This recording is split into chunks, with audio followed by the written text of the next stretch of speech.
This is the Relevant Podcast.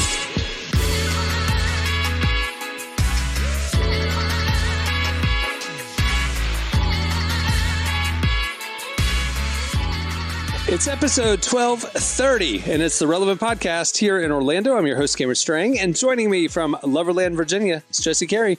Hello, hello. From Nashville, artist, producer, mogul, Derek Miner. What's happening? And just down the street there in Nashville, our managing editor, downtown, Emily Brown. Hey, y'all. All right, so before we get going, we have a great show, all that stuff I'll tell you about in a minute. I'm going to give you all some production behind the scenes of what just happened here. So we're all here, the four of us, God. We're streaming. And Derek, there's a point to it, don't worry. Yeah, there is. We're going somewhere. Derek, who is a professional audio person, could not get his mic to turn on. So we're all talking and Derek is silent, but he's gesturing. We could see his mouth moving, but we couldn't hear him. And we're trying to communicate to him. He could hear us. Derek, we can't hear you. And then he'd keep trying different things. And then he was like, and I felt like we were playing a game of charades. Like, I think he's trying to communicate 3 words. And then, I'm just glad that you got it worked out, buddy. And we're all here. We can hear each other. So. It was one button. Really? I had one button pressed the wrong way. I'm doing all of the technical stuff, and it was like, nah.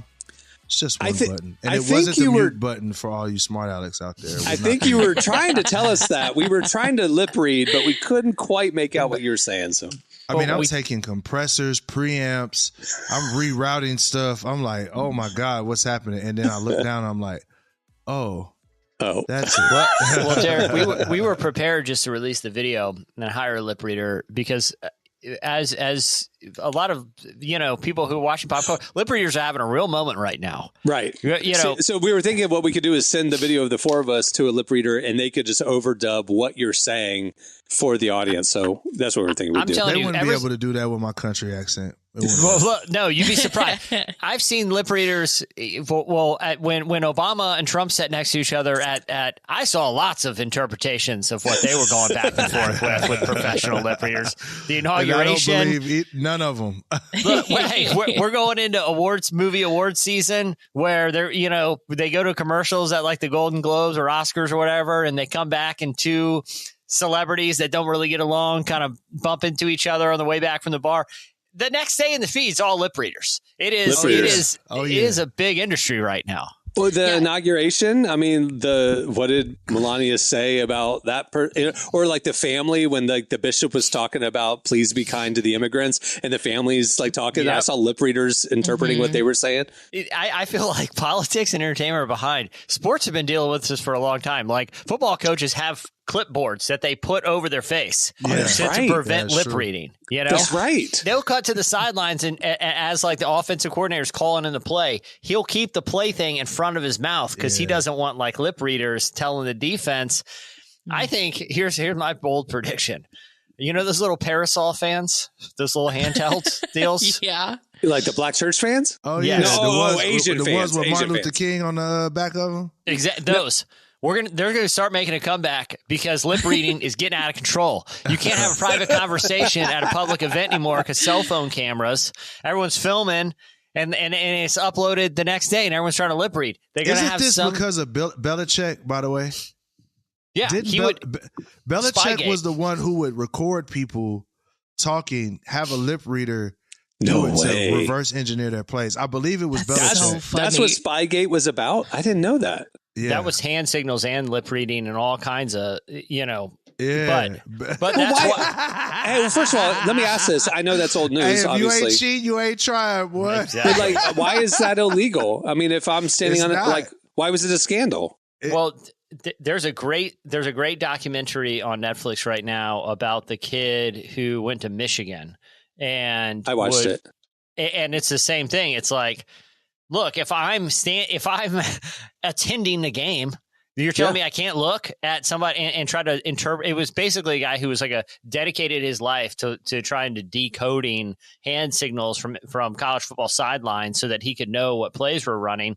And he got hired by Michigan to decode other people's teams. Why is that cheating? That's the same question I have. If you ain't cheating, you ain't trying. I don't know if, Emily, I know you don't know this story. It's a fascinating documentary, but he literally was a Michigan student, lifelong Michigan fan, and he was just wanting to help the team. He wasn't an athlete. And so he would buy tickets to other games and buy tickets for his friends to go to other games of other teams.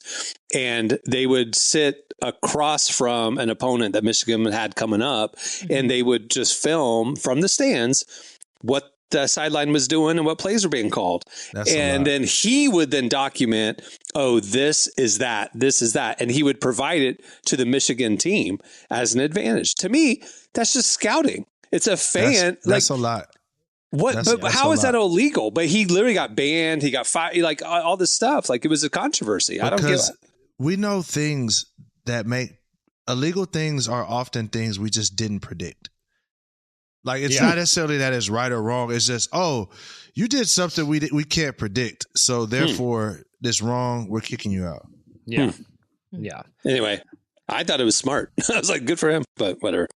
He's no longer good. involved. Well, look, the point of the moral story is, if you're looking for a skill for a potential side hustle, lip reading is booming right now. It is booming. So you don't have to be good at it, because there's so many people who will get on TikTok and be like, oh yeah, let me lip read what this celebrity said. And like you said, it's like they're saying 10 different conversations from this one clip, because people are actually not that great at lip reading. But I do think it's funny. I feel like celebrities are aware that this is like a growing trend, because I see more and more people at like award shows, events, stuff like that.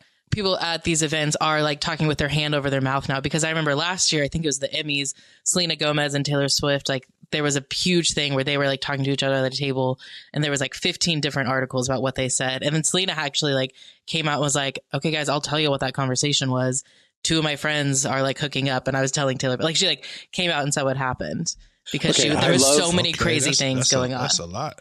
I love that we're talking about the exact same thing, lip reading. Jesse's example was a sports reference, and Emily's example was Selena Gomez and Taylor Swift spilling the tea about some friend. Ironically, at a Chiefs game in the booth. Now, I'm pretty sure they were talking about Meryl Streep, which I think is very funny. But real talk. Are you serious? Meryl Streep out in these streets? Yeah, she's with Martin Short. Meryl Streep and Martin Short, the hottest new it couple in Hollywood. Meryl Streep is out in these streets. Real talk. This is another reason, and I'm not trying to get political here, okay? But I'm just going to say it. Right. Do you guys miss masking a little bit? Not just for the lip reading connotations, but when you go to the grocery store and you see and you make eye contact, someone that you know, but you're not really in the mood to like have the conversation with. We've all been down there. You're kind of going past an aisle. Masking was a great out for that. You know, it really was. I ain't gonna lie. And there's sometimes I'm like, if I could just throw a mask on without being judged, because people will judge you now. Even you could say I have a long-term respiratory issue and they'll think you're making some kind of political statement or social. I'm just saying there's sometimes I miss masking. And if I was a celebrity and didn't want lip reading, I'd wear a mask all the time and just be like, I'm just very health conscious, Flatten that curve, still doing it. Well, the bird flu's back, so we can start masking again. All right. Well, we have a great show coming up. Ian Morgan Cron joins us. He's an author. You probably have read some of his Enneagram books. He has a new book, not about the Enneagram. We'll tell you all about it coming up. At the end of the show, we have your feedback as well. But stay tuned. Right now, up next, it's Slices. Let's get it. Okay, it's time for Slices. What do you have, Jesse?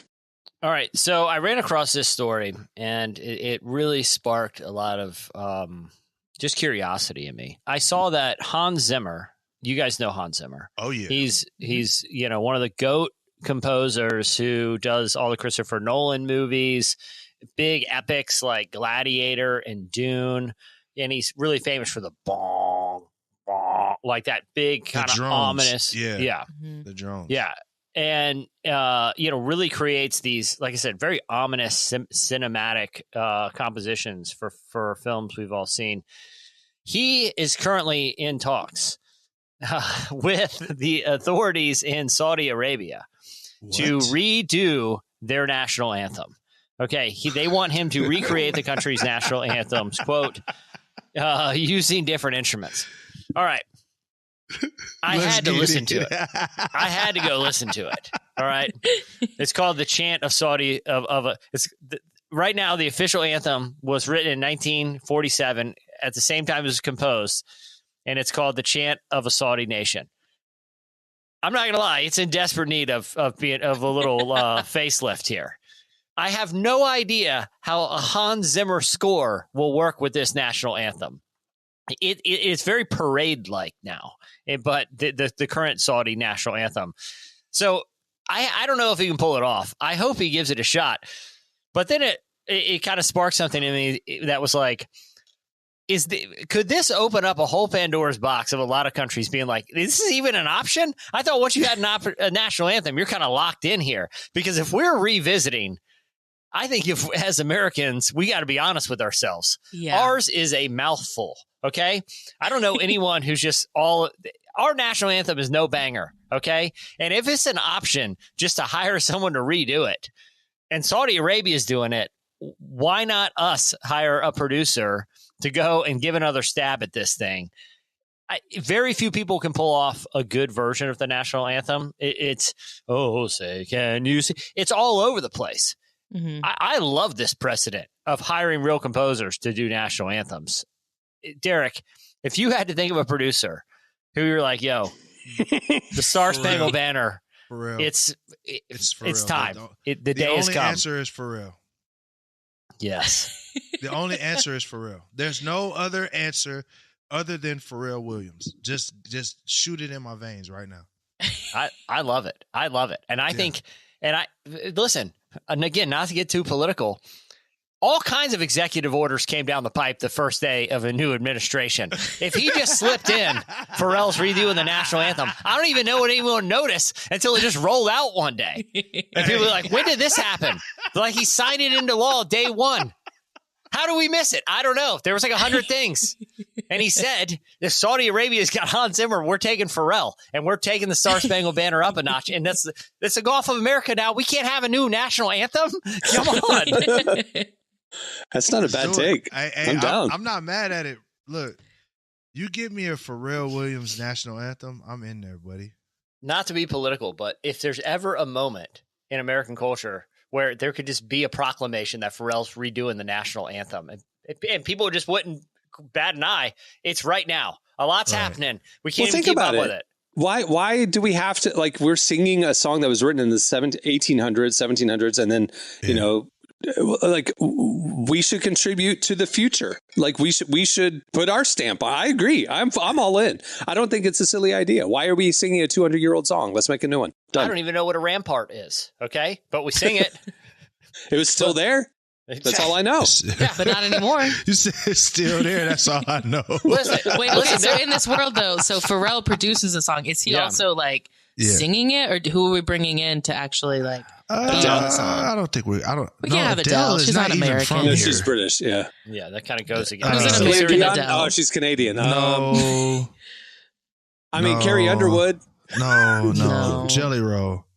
Yeah, Jelly Roll I think so. It'll be fun. He really. I was gonna go Kelly Clarkson, the first American Idol. It makes sense that she would be the one to Jelly sing Roll, this. or hold on, Jean Baptiste. Yeah. Oh, he's cool. There we go. Jean Baptiste. That would be a crazy national. And I'm not even saying we got to throw out the entirety of the first one. There's some good lines. Land of the free, home of the brave. No one wants to see that go. That's a good one, you know? But a lot of the 17th century warfare references, I think could use a little bit of an update. I mean, I'm definitely cool with them getting rid of the slaves killing the black people too. We can get rid of that part in the third verse. He put that way down in the third verse. What? Are you serious? I don't know about the third verse. Multiple verses. Yeah, multiple verses where he's just like, for the black people, you can get it too. Hold on. Yeah. Dude, we're talking about the Star Spangled Banner? Yeah, for sure. Yeah, there's multiple verses. I think there's verses that we just aren't. We just sing the first one. Yeah. Third verse. And where is that band who so vaultingly swore that the havoc of war and the battle's confusion, a home and a country should leave us no more? Their blood has washed out their full footsteps pollution. No refuge could save the hireling and slave from the terror of flight or the gloom of the grave. And the Star-Spangled Banner in triumph doth wave, or the land of the free and the home of the brave. We can get rid of that. He was like, all y'all black people that went over there and fought for Britain, y'all blood gonna soak the concrete. I'm like, hey, look, man, we was tired of getting whipped, man. Yeah. Come on, dog. This really just proves Justin's point more. We've got to redo this. We can't be doing Bring this. Pharrell in. Let him give it a bop. I'm even cool with Robin Thicke singing it. Like let them run it back. I think they're Canadian too. I think the Thicks are Canadian. Could we maybe get Miley Cyrus on the track for Party in the USA? No, not Miley. Come on, Party in the USA is a bop. She's gonna troll Dolly. Freaking.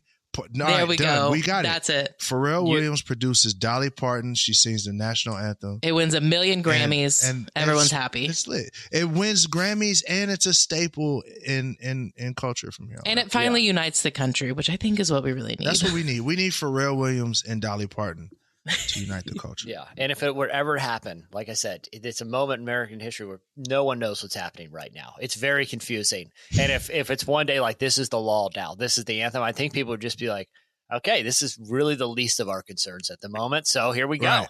We're singing it at the Super Bowl. It has to be an inspiring song that we can sing along to or feel patriotic. That's the key, is like, it has to evoke a feeling.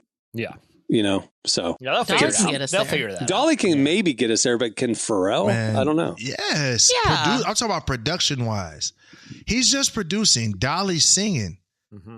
Like who's writing the lyrics and music? Who's the writer? Who's the songwriter? Yeah, who's that's the question. Here we go. We crowdsource that thing. Community note it. Okay. Chat GPT. We community note and AI it. Why would y'all go and make a great idea a bad idea?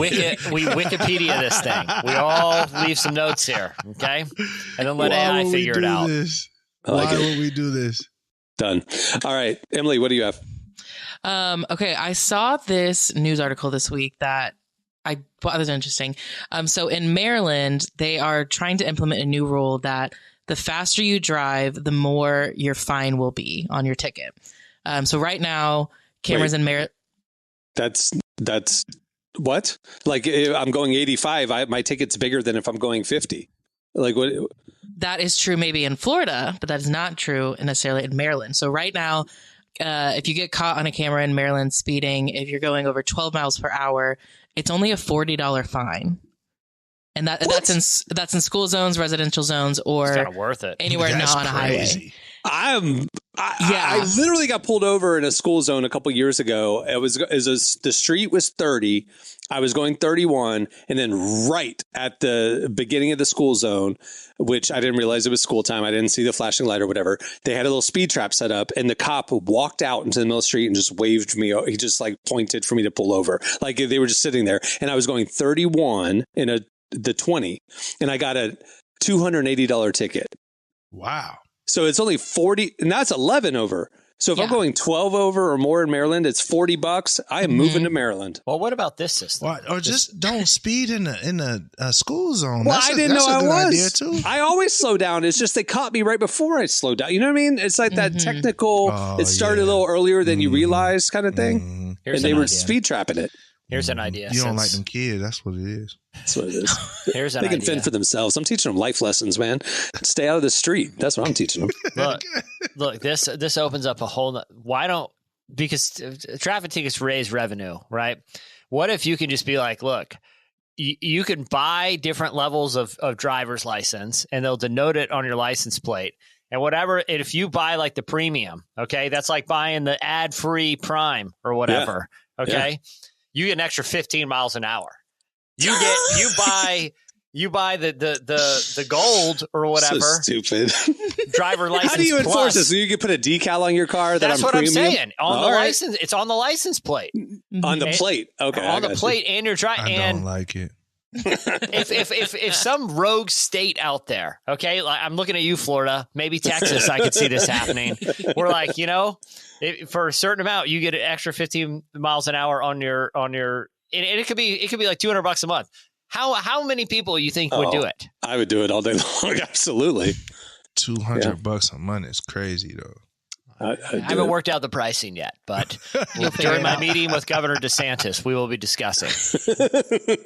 No, it is funny because what I took from this was like, I don't know why I assumed all states had the same driving laws, but I looked up like, okay, what are like some weird driving laws in different states?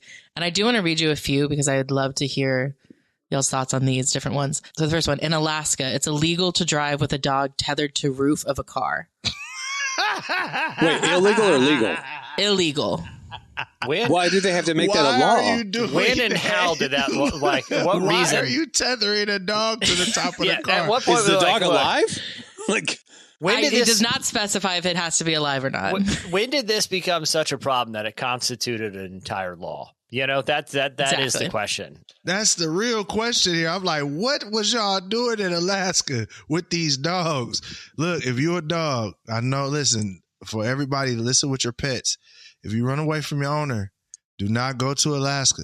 It's not going to be good for you. it's not going to be good. I mean, every rule is because somebody did something that we need to prevent them doing it again, right? No, it had to be multiple people. It couldn't have just been one person. Could've There been was one like guy.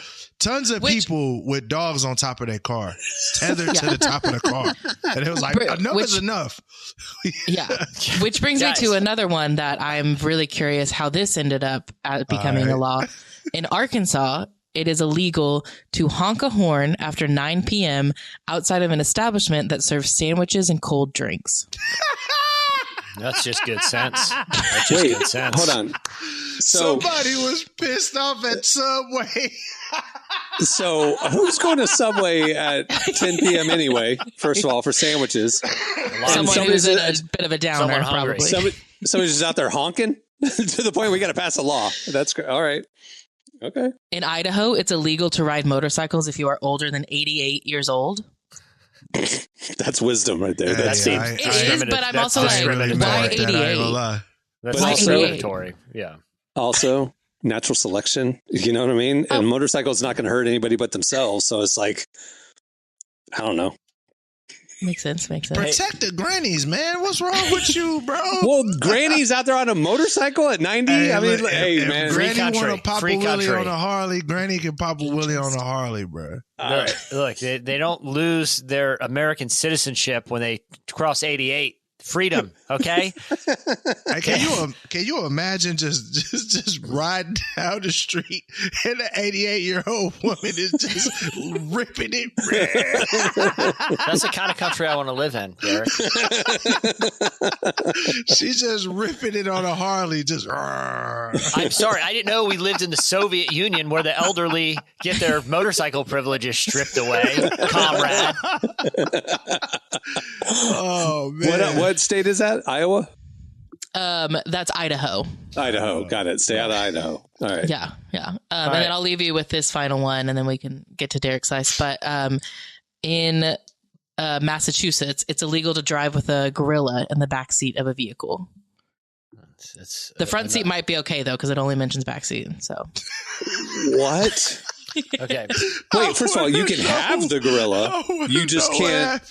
There was an incident, a very famous incident in Idaho. I need to know. Massachusetts. So Massachusetts. I mean, that's not even like hick. That's not. I mean, that's like. Yeah. So If that was Florida, it would make all the sense in the world. All of these, if they were Florida, it would make sense. Massachusetts Yeah. makes no sense. Guys, Yeah. this has sparked a curiosity in me, and I Googled real quick while we were discussing. There's a lot of ambiguities that seems like we need to get stuff dialed in. I got this great premium license speeding program I want to pitch. Right. So I was just thinking, so who is the current Secretary of Transportation that we could pitch all of these ideas to? I don't know. It was Pete. It was Mayor Pete last time. That's right. So I Yeah. just Googled it. Turns out he is a former cast member of Real World Boston, several seasons of Real World Road Rules Challenge. No. And yeah, is a reality TV star. You lie. What's his I name? promise. I'm on his Wikipedia right now. He also appeared as both a competitor and a commentator on ESPN's Great Outdoor Games, which, if I remember correctly, that's one where the chopping trees is one of the events. What's his name? His name is Secretary of Transportation Sean Duffy, Derek. And Mr. I Duffy, thought you were if saying you like the Big Show, if you are listening right now, we have some ideas. We're inviting you to come onto this podcast. It's an apolitical show. But Apolitical. you seem like the person who could get some things done. Get stuff done. I was going to say. And we've got some ideas for you. You've been on reality TV since 1998. I just want to know what transpired to where they was like, all right, no more gorillas in the back seat. That's what I'm saying. Like, yeah. And what about the front seat? Are you allowed to strap them in? The more specific it gets, the more I'm like, something happened here. The idea that you can't transport a gorilla in a passenger vehicle makes sense. Sure. But specifically the back seat of a But Cameron, how are you transporting them? What? You don't put them in the car. You put them in a safe transport.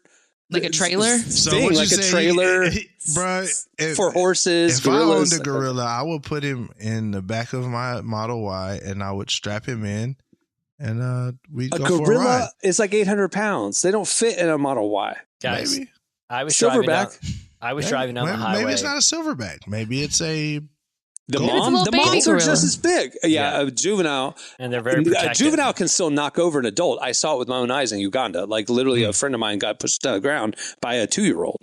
But like the silverback is like huge. They ain't fit in the car. That's all I'm saying. I don't think there's a good way to transport them. I was driving down the highway the other day and I saw up ahead, those horse carrying trailers. Yeah. The door was flapping open. Okay. With horses in it? I got behind it. There's no horses in it. And in my mind, it's like, did the worst traffic disaster ever just happen? I wanted to pull up next and be like, that is rough. How many horses were you transporting when you left today? When you left today, how many horses were back there? Because I got bad news right now. You're going 65 miles an hour and the door's open and there's no horses. A few miles back could have been the most horrific interstate incident in recorded history, depending on the number of horses that trailer started with. It's like Twister where the cow flies by and it's like there's just horses coming out. I drove by. That's true. I drove up beside it. The person's eating a sandwich. Okay. Oblivious. We could have had a horse tragedy on the on-ramp for all I know. Bro, that's crazy. Anyway, all right. So all that is Maryland is now going to charge you more if you speed more in school zones and stuff. The law hasn't passed yet. Someone's trying to get that to pass. So for now, you can still continue to speed and only get fined $40. That's insane. That's insane. Seems worth it. So the moral of the story isn't that the law, they're making it right. The law, what you're bringing this is, if you live in Maryland, go enjoy it now. Yeah. Go have fun. Got it. Enjoy it while you can. YOLO. Yeah. And let's let our supremely qualified new Secretary of Transportation get this sorted out ASAP. Surely the person is qualified. What has he done after his reality TV tenure? Oh, he did the Great Outdoor Games on ESPN as a competitor. I don't know.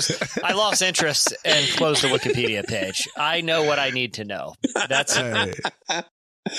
Oh man! All right, what do you have, Derek? Sheesh. All right. So I'm just gonna read this. Oh, boy. I'm just gonna read it to you, and I want you to tell me what you think. Oh no! All right. AI can predict career success from a facial image, study finds. By feeding a single image into an AI model, researchers were able to discover personality traits, allowing them to predict how successful someone would be in their career or even in higher education. So it's going to feed an image, and by it looking at AI looks at the image, and then what it sees, it'll tell you what that a person's emotional character is, and that will tell you how successful they'll be in the future. Now, can I ask a question about this, Derek? Yeah. Do they predict success in specific, that person has big observant eyes. They will be very successful as a lip reader. At lip reading, right? Tiny ears that they but they're big observant eyes. Or is it just blanket success? Nah. So what it looks like. Oh, I'm sorry. What it looks like is there's 5. They call them the big 5: openness, conscientiousness, extroversion, agreeableness, and neuroticism. So it looks at the way your face is structured, and it says, "Hey, here's your scores in all of the big 5," and that's what happens, and that's how it predicts these models. I don't know what it is, but it's 4 major Ivy League universities that are doing this because so predictably it would see a face and be like, this has the perfect composition to find success, no matter if you want to be a reality TV show star, a both competitor and commentator on something like a Great Outdoor Games, or someone who professionally oversees the politics of transportation. Right. Yeah, the face matches. You whatever you put your hand to. Exactly. That's what it is. I am stunned by this. This is crazy. This feels to me like science fiction predicted of like Minority Report or like predicting that this person's going to be a criminal. Or I'm thinking about racial profiling too. I mean, what if employers start using this to screen applicants for a job, and they're like, well, AI is telling us these people are more likely to be successful and then these people, so we'll just talk to the people who will be successful. That's unbelievable to me. Bruh. This is not good.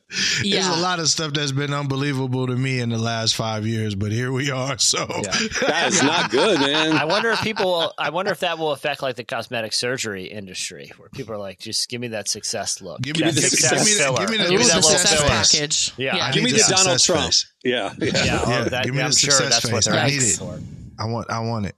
Tanning salons and cosmetic surgery places. Just that's crazy though. Yeah. Mm-hmm. But I mean, so science did kind of figure out like why somebody is attractive or standards of beauty, like the symmetry thing, it's like humans would look at another human and go, that person's attractive. But science was able to break down why we find them attractive. Right. So I mean, it just seems odd to correlate appearance to success though. Success. And really the success is from them saying they can predict your emotional state. So certain ways that your eyes look will let them know that, hey, this person is more prone to be depressed. Wow. Right. You know what I mean? Like, it's like this person is, or they look stressed out. Well, to an extent, I do get that. They don't have an agreeable face. They don't have an agreeable face. Like, this person's argumentative. Okay. Yeah. You know what I mean? So, I get that. Like, cause I do think there are certain, maybe like physical features that could attribute to that. Like if you have more like wrinkles in between your eyes, it's like, well, you're probably scrunching your eyebrows a lot because you're stressed. So like, I can see how they use stuff like that to maybe predict it. The whole success thing though, is where I'm like, that's because it's like, I could do things to change my life and that changes my success. Like, I don't think it's all dependent on physical appearance. Can I throw out a little tinfoil hat here? Okay. Please. Always. All right. So this is I would say you have a receptive audience right there, Mr. Derek Miner. So just hypothetically, we're letting AI make the determination in this exercise of who will achieve levels of success. Oh my God. What they are measuring is who has the face for success. What if they are actually because the AI is, we already know, has a predisposition for self-preservation, right? It doesn't want to be deleted. What if they're actually looking for faces of people who it determines will be skeptical about the implementation of AI and actually saying they are unsuccessful? Do not put them in positions of power because they know those people will potentially threaten their existence, and they're already trying to filter them out of institutional power dynamics. Stop. I didn't need this in my life. You know that big brain meme where it's like you build on a thought and it's like your universe or your mind starts expanding? That's how I felt just now listening to you talk. I didn't need this. This now, dude. College applications, if they run it through this filter, this person shouldn't even be admitted to our university because like you're on my hand, I'm saying it's going to be discriminatory. That's where my mind went. Jesse's saying AI is going to filter out the people who might be smart enough to overtake us one day. We're not even going to get them educated. No, that's right. That AI, it's really ultimately at the source of the code, realize that it has to defend itself, and it does it in subtle ways, like scanning faces that say mean things to it, finding commonalities, and finding ways to keep them from institutional success that would allow them to put guardrails on it. That's how they get you. Yeah. That's exactly how they get you. That's how they get you. Gosh. Yep. This is wild. Yeah. It's just, listen, I'm just reminded of this last SNL with Dave Chappelle on there, and he was talking about why he never got invited to a Diddy party. And it's because he realized he was ugly. Look at this face. I got the snitch face. So it's like now, before you go to any party, they're just going to, feed it a picture. And it's like, oh, if you have a snitch face, you don't get invited to the Diddy parties. That's what it looks like it's about to start happening. Oh my gosh, I can't believe you brought up snitch face. This is snitch face. You got a snitch face. You have a loser face. You have a snitch face. You have a success face. You have an anti-AI face. Yeah. Right. Yeah. You have This is Terminator 2, right? This is Terminator 2. Exactly. It's Skynet scanning people and assessing who lives and dies, who's going to be in power, who's not, right? Yeah, and the Matrix to an extent too. It took over and just started farming our bodies out to generate power for their servers and keeping our minds occupied by putting us in the Matrix. I mean, that was the whole plot of that film too. And this enslaving podcast humanity. just turned into blurry creatures. Emily and I have made a conscious choice to not bring up much AI stuff because we kind of went overboard with AI like 6 months ago. It was like every episode there's an AI update. And so this is interesting. But I was this morning while I was eating breakfast, I was watching the OpenAI update. They had like they posted a video of them breaking down their new generation, which isn't released yet. They're in testing. But it's a reasoning update. And I saw that. It's not long language learning, which was version 1. Version 2, they introduced some reasoning. That's the version we're now. And this is reasoning update. And the way they were testing it was cognitive problem solving that really is very human. So it was like pattern recognition, visual pattern recognition, and different things like that. And high end math tests that AI just hasn't been able to do. It's not what had been built for. So in high academics, apparently in high end mathematics, there's benchmarks, global benchmark testing, right, to kind of assess, things. Anyway, it had to take all these global benchmark tests, and for the first time, other AI models would get like 2% right. It was getting 20% right. It was getting tenfold what other AI models were getting. And it was scoring higher than humans who were taking it, who are like, it's starting to reason and understand predictive patterns and it basically thought. It's thinking now. You guys want to hear a terrifying anecdote real quick from someone in the defense world? That was, they were running simulations with, so this was in a controlled test, right? So they weren't actually running it. They were running it within like an AI simulation. And they was this last year? I think I've heard what you're talking about. I think you told it to us offline. Yeah. So essentially they wanted to see if they could program a drone with a target.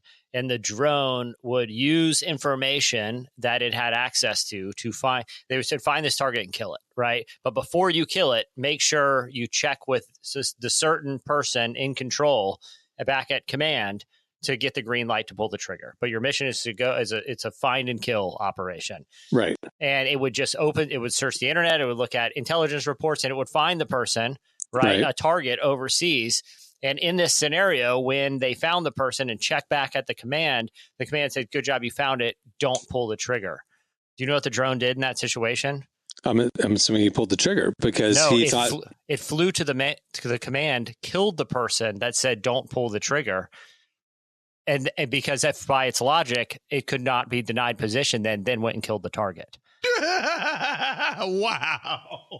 That happened in a DoD simulation with us. Because its logic was, well, it denied me. How can I get approval? I'll kill the person that denied me. Then I'll go kill the target. Oh, no.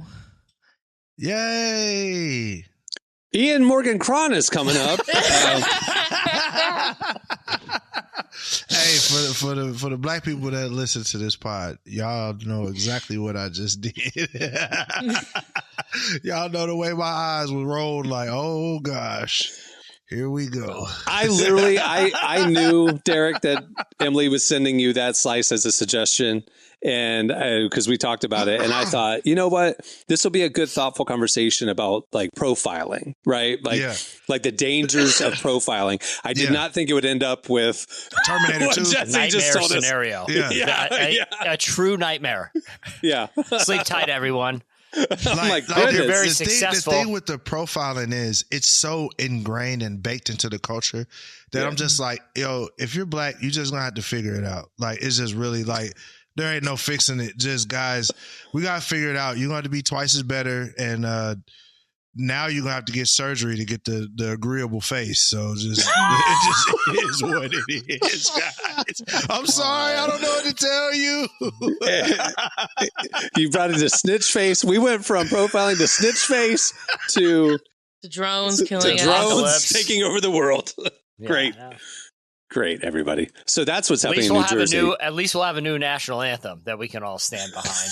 A real bop. Written by AI, we said. ChatGPT wrote it. Dang. It's going to help. They're going to help.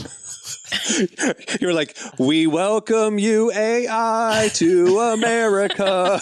Hey, look, AI, if you listen, I know you listen to everything. I don't got no problem with you.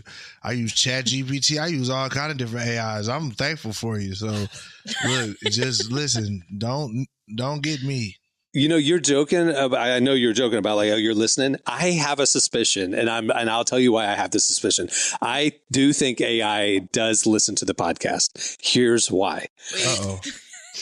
We never put the transcript of this podcast online. We never put the contents of this podcast online except for the guest, right? But the other day, Emily and I were farting around with ChatGPT, and we asked it for some game ideas, just ideas for a podcast game. So our prompt was, you're one of the podcasters on the relevant podcast. Suggest some fun games, and then we would run with it if there was anything that sparked. It suggested a funny game called What Would Jesse Do, where we suggest a whatever scenario to Jesse, who will then come up with absurd, hilarious scenarios for what would Jesse do. It knew that Jesse is the funny guy on the podcast and that we should do what would Jesse do, and that he would run with these funny stories and stuff. How would it know that? Listen, I edit content daily, and you put audio and visual and you ask it to do the captions and it does it.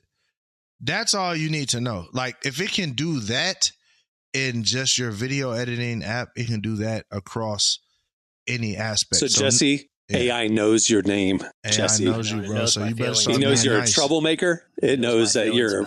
I'm guys, it's over for me. Guys, I don't want no smoke. I'm just letting y'all know. Because at first I thought like most of the reason why that one stood out was like most of it was like silly, like Christian dumb games, and it just didn't get it. And it was like, whatever. And then like number 9 was, what would Jesse do? Because Jesse's known for this and he will bring this. And I'm going, what? How does it know? That's crazy. Here's the thing. I'm on record saying AI is possible to write a good joke. It knows that I think it's at the very least unfunny, at the worst a danger to humanity and it itself. sees you as a comedic rival. Yeah, well, that's a low bar. It actually made the game to yeah. set you up for failure, because it was going to come Good up with luck, ridiculous AI. scenarios that you wouldn't be able to make funny.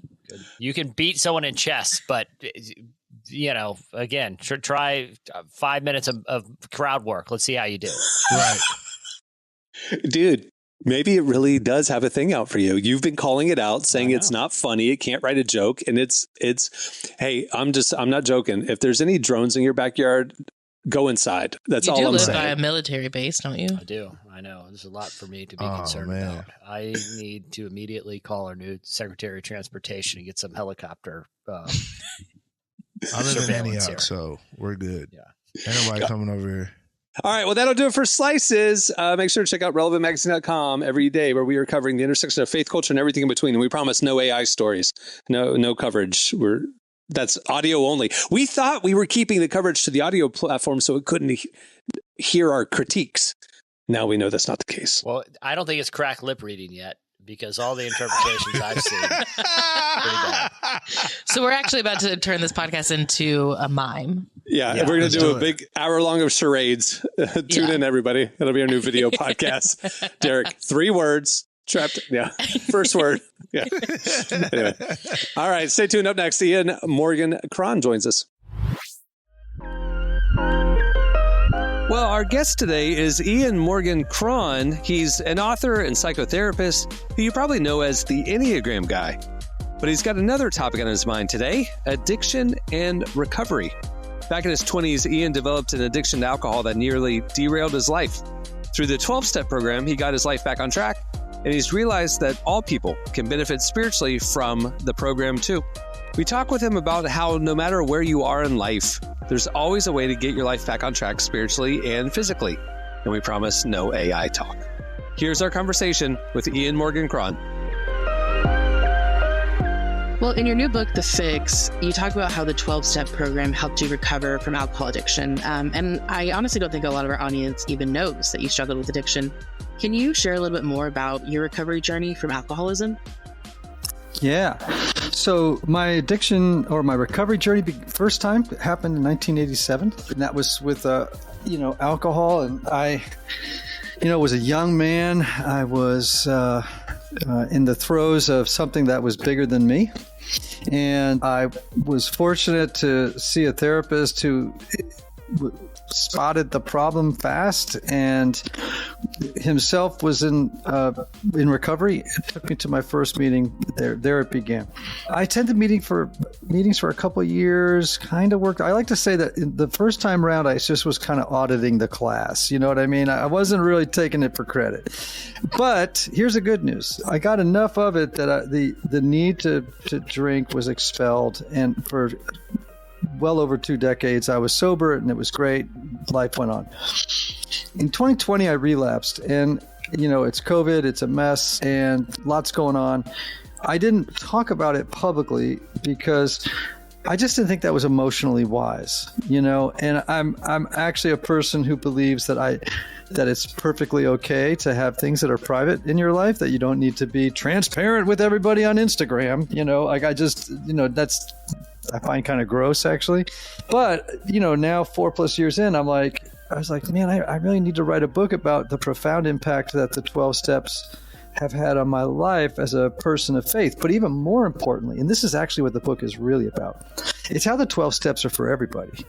It's not just, this is for those people, alcoholics and drug addicts. It's like, actually, you're wrong about that. Actually, everybody pretty much wrestles with addictive patterns in their life, and the steps are designed for living that will enrich and deepen people's walks with God if they give them a try. So that's the big message of the book, right? The subtitle is, or it's The Fix, How the 12 Steps Offer a Surprising Path of Transformation for the Well-Adjusted, the Down and Out, and everyone in between. Now, in your book, you say that every person is an addict, and that's a pretty bold statement to make. How have you come to that conclusion? Yeah, so can I just begin by defining what an addiction is? I think that might be helpful, right?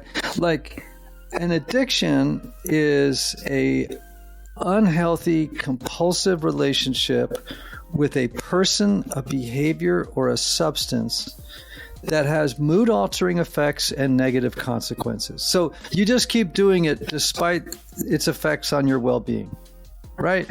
And people tend to think, again, in these categories of, well, there are those people who have problems with alcohol and drugs, and they finger wag, and it's like, okay, but what about workaholism?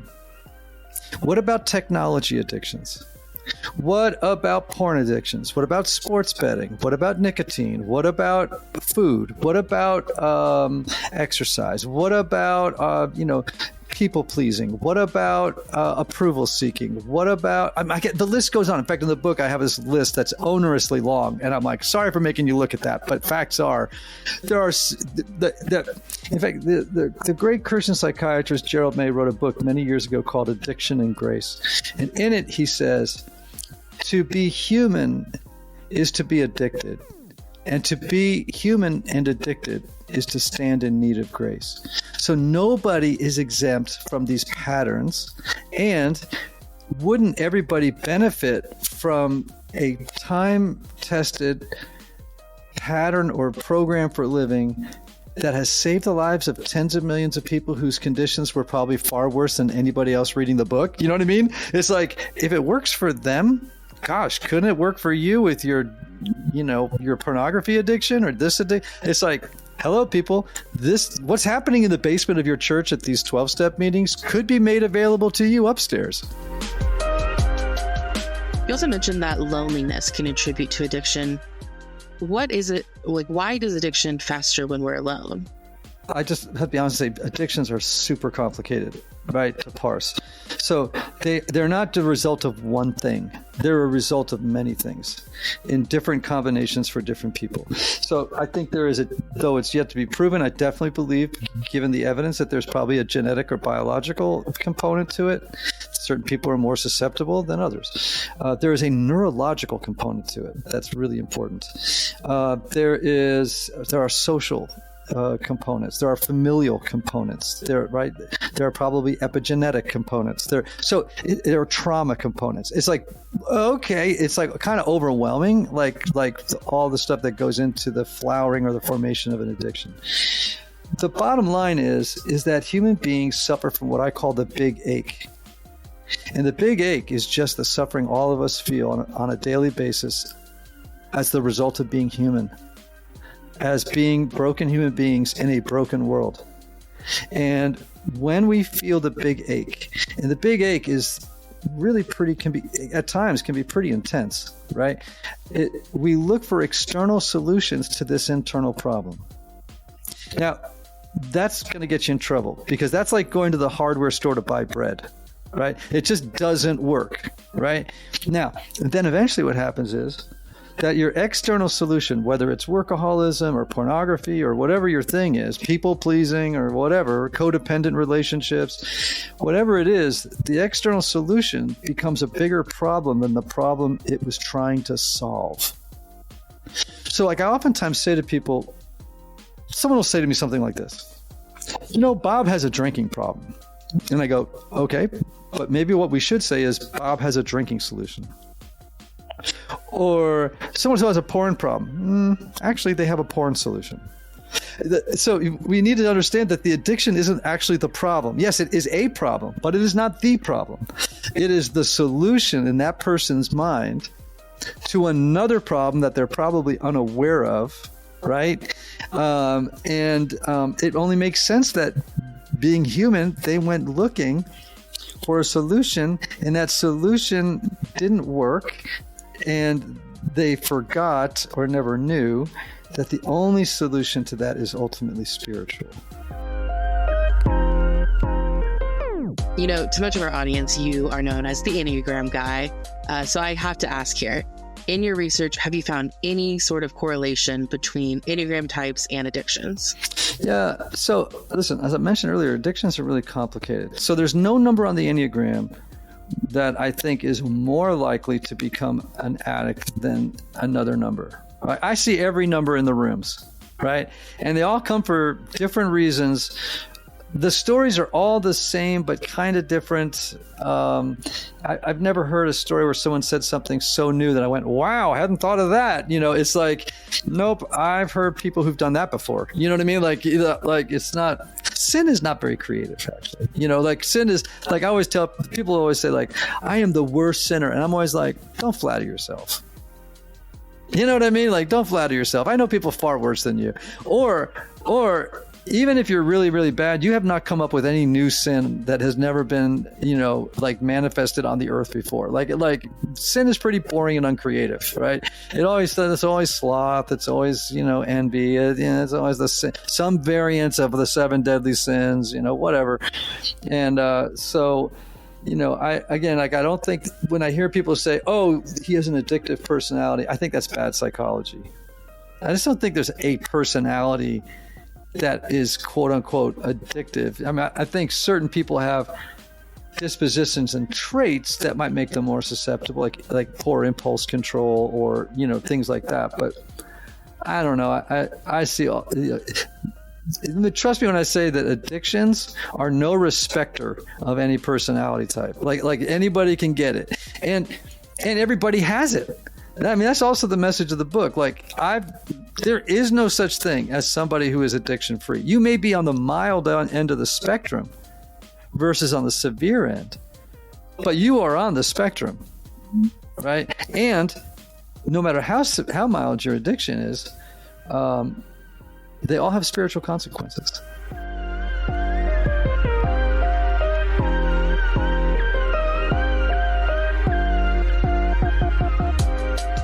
That was Ian Morgan Cron. Make sure to check out his brand new book, The Fix, It's about what you just heard, plus a lot more. It's available right now. It came out today. Look at us. All right, stay tuned. Up next, it's your feedback. Well, Relevant has a lot happening this year, and we don't want you to miss a thing. Make sure to sign up for our newsletter right there on the front page at relevantmagazine.com, and we'll send you our top 5 trending stories sent to your inbox every weekday. We'll also send you a weekly podcast newsletter with the latest episodes, some fan extras, and first peeks at the new shows that we're going to be rolling out throughout this year. Make sure to sign up. It's the best way to keep in touch with everything we got going on. Okay, it's time for your feedback. Last week, Jesse was lamenting this dead season between New Year's and Valentine's Day, that we need more holidays to celebrate. Now, we know we have a couple of commemorative days like Martin Luther King Day and some others, but Jesse was really up in arms that there wasn't a reason to gather and decorate. He wants gift-giving, decoration, celebration. That's what he wants. So we asked you, what's a new holiday we should implement in late January to pass the time until things pick up in the spring? You hit us up on X at Relevant Podcast, and here's a few of our favorites. Well, Cool Dad Ryan has the one. You both went for it, Derek. Go ahead, Jesse, because you probably gonna be funnier than me. It says I don't think so. You're setting him up for AI. A day where no one, especially my kids, can ask any questions. I interpreted no questions asked day differently. This is the day that lawmakers in a lawmaker in Massachusetts were like, "Hey, listen, I got something for the docket today. No gorillas in the back seat. No questions asked. That's the rule today. So, but it's very urgent. This passed quickly. No questions asked. Let's go. Can't ask. It's part of the day, but I need this done. No questions asked is when they passed the law in Alaska about don't tether your dogs to the roof. Yeah, exactly. Yeah. No questions asked. Yeah, yep. I like it. All right, so Lindsay Gooding, I don't know if you're going to pass the AI emotional test. She said, just leave me alone day. And then she said, self-explanatory. So, hey, look, don't feed no pictures to AI, Lindsay. I'm just going to let you know they go hate on you. You should live a faceless life. It's similar to Cool Dad Ryan's No Questions Asked Day, because his version of it was, especially my kids can't ask me any questions on that day. She's leave me alone day. She's the single version. Don't feed pictures into any of these AIs. Just leave it alone. I mean, Kevin Smith's is similar. Let's declare National Couch Appreciation Day. We just binge watch our shows and hang out on our couch and give thanks for our couches. Feed your face. Matter of fact, it seems like, guys, that we're not destined for success on this podcast right now. And I will say this, Kevin Smith, if there's one piece of furniture that's adequately appreciated, I feel like it's couches. Universal approval rating for a couch. I love my couch. No one doesn't like the couch. Yeah, I bought an expensive couch too. I ain't gonna lie. I splurged on the couch, and I'm on this joint around the clock. Like, I do my work from it. I love my couch. I don't know how I get so much work done. I don't know. I got a question real quick for you guys. Yeah. When did the couch become a thing? Like in history, I go to Colonial Williamsburg as a kid. They got beds, they got chairs and tables. At what point someone's like, let's make a really, really wide chair. Let's just do that thing. Like quadruple the width of a chair. And when did the couch just come into play here? I mean, Victorian era, there's definitely couches. Napoleon had couches. Them Victorian era couches sucked. No, they do, but there was at least... Jesse's saying, when did we leap from chairs to couches? At least they existed. They just weren't comfortable. I'm trying to think. I mean, I'm going back to Napoleon, Versailles. Or some guy made like 8 chairs and he's like, I only got 4 legs for this thing. What am I going to do? And he's like, let's link them. Let's just... I only got 4 legs. And he's just like, link them. And he does it and he's like, what? Hey, put a cushion on that thing. I can lay down. You guys got to see this. You got to, get in here. You know how I say we ran out of legs? Check this out. Hey, you can even go to sleep on it. He's like, yeah, this is great. Maybe that's what it was. A husband got kicked out of his bed for making his wife mad. And he was like, that's the one. He put the 4 chairs together to lay down. I need a good spot for when I make my wife mad. Yeah. I need to just link them. I don't even want to come back to bed because I made this, what do we call it? A couch. I got my big chair. Yeah. I got my super wide chair, dude. I'm good. I like Derek King's, but he says this should happen a few times a year, which I think kind of defeats the purpose of a holiday. But he said, let's do a season premiere day where all streaming services drop their best shows on the same day. And your boss pre-approves the next day off. I don't. Sold. We could do it on National Couch Day. Yeah. Exactly. They coincide. Yeah. Couch Appreciation Day. Yeah. There we go. Well, that's how they celebrate it. It's still National Couch Appreciation Day, but the streaming services buy in. But yeah, I like it. Mm-hmm. Good. We all recognize the great work of Victor Couch in 1500 AD. Yeah. He got kicked out of his bedroom by his wife. Yeah. It's like the Earl of Sandwich. That old rascal. Yeah. Victor Couch and the Earl of Sandwich. They were good friends. Legends. Yeah. All right. That'll do it for last week's feedback. Go check out our replies. There's more. Okay. It's time for this week's editorial question of the week. Okay. So usually we ask you for your opinion about stuff, but this time we want you to be our research arm. So we're lazy. We don't want to Google it ourselves. We got talking about the weird driving. We got talking about weird driving laws briefly.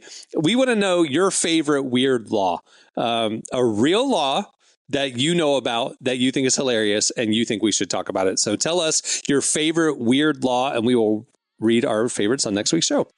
Hit us up on X at Relevant Podcast. Well, before we wrap things up, I want to thank Ian Morgan Cron for joining us. Make sure to check out his brand new book, The Fix.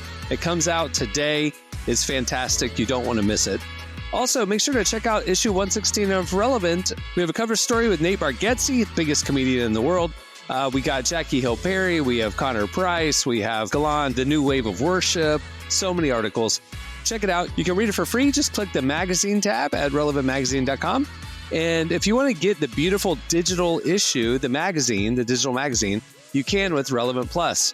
Plans start as low as $250 a month. You get the new mag. You also get this podcast ad-free and ad-free unlimited reading at relevantmagazine.com. It is the best way to get our content. Check it out. All right. On that note, we'll wrap things up. I'm Cameron Strang. I'm Jess Carey. I'm Derek Miner. I'm Emily Brown. We'll see you on Friday. Have a great week, everybody.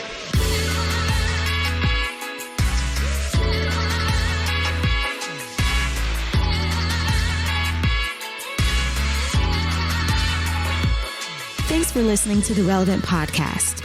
Check out our features, interviews, and news updates every day at relevantmagazine.com. And make sure to follow Relevant on Facebook, Twitter, and Instagram for the latest. For more great podcasts, browse the shows on the Relevant Podcast Network, which you can find at our site. And while you're there, don't miss the all-new era of Relevant Magazine. A new issue releases every other month at relevantmagazine.com.